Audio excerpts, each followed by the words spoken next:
Sniper EFI does a great job of adapting to most engine combos, but no two engines are the same. So taking the extra time to tune your engine's idle circuit can be well worth the effort. Not only can it help prevent those embarrassing engine stalls, but when done correctly, you'll get easier starts, better idle quality, and improved throttle response. Alright, I know what you're thinking. Reading the instructions, it's a waste of time, right? Well, that's why I'm here. I'll show you some idle tuning basics and walk you through step by step on how you can get the most out of your Sniper system. But before we do, there's a few things that we need to check first. With the key in the run position, navigate to the tuning, basic, then basic idle icons, and ensure that your target idle speed is set to the desired RPM that you entered in the wizard.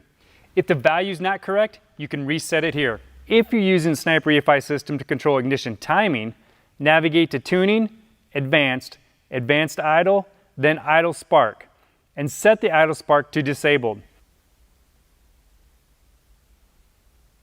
You'll have to turn the ignition off, then back on to save your changes. You can re-enable timing control once the idle adjustment process is completed. Trying to tune the idle while the ECU is simultaneously trying to bring your idle under control by adjusting the timing is counterproductive.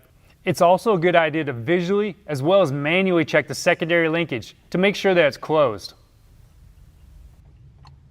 Although the secondary blades are not adjustable on the base Sniper units, the Quadrajet and 4500 models are adjustable. It's a good idea to visually check them before starting the vehicle just to make sure that they're operating smoothly. If you have a Quadrajet or a 4500 series Sniper, you can adjust the secondaries per the instructions that are included in the kit. Check your TPS reading on the handheld. It should be 0. If not, turn the key off, then back on to reboot it. The idle adjustment screw should be about 1/2 to 1 full turn inward, clockwise, from initial contact.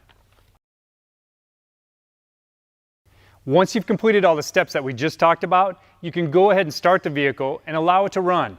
We need the temperature to be above 160 degrees on the handheld. This is a critical step. Our first step is to adjust the amount of air allowed by the IAC. Using the handheld, navigate to the monitor, multi-gauge, then sensors tab. The IAC reading on the handheld should read between 2 and 8%. I usually shoot for the 5 to 6 range. Ideally, you want the IAC to be involved as little as possible. Also make sure that your temperature is still above 160 degrees. To adjust the IAC, we'll be turning the curb idle screw on the Sniper unit. Turning the screw clockwise will open the throttle blades. This increases the amount of air through the throttle body, triggering the IAC to close and decreasing the amount of air that's added by the IAC. Adjusting the screw counterclockwise closes the throttle blades, decreasing the air in the throttle body. This triggers the IAC to open, adding more air to compensate. Turning the curb idle screw can change our TPS reading. To reset the TPS back to 0, simply turn the ignition off for 5 seconds, then restart.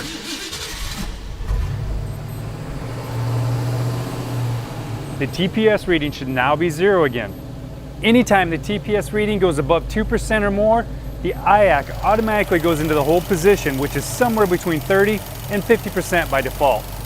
With that much extra air, your idle speed is going to be significantly higher than the target RPM that you set with the wizard, making tuning almost impossible. So always reset the TPS to 0 after you make any adjustments to the curb idle screw. If your IAC reading fluctuates or is really erratic, it may be a signal that you have a vacuum leak. You'll need to double check all vacuum lines, caps, and fittings for leaks. One tip to help you pinpoint a vacuum leak is to use a can of carb cleaner. Spraying a light mist of carb cleaner over any lines and fittings. If the idle raises slightly when you do this, you've found a leak. You'll need to correct the problem and perform the adjustment procedure again.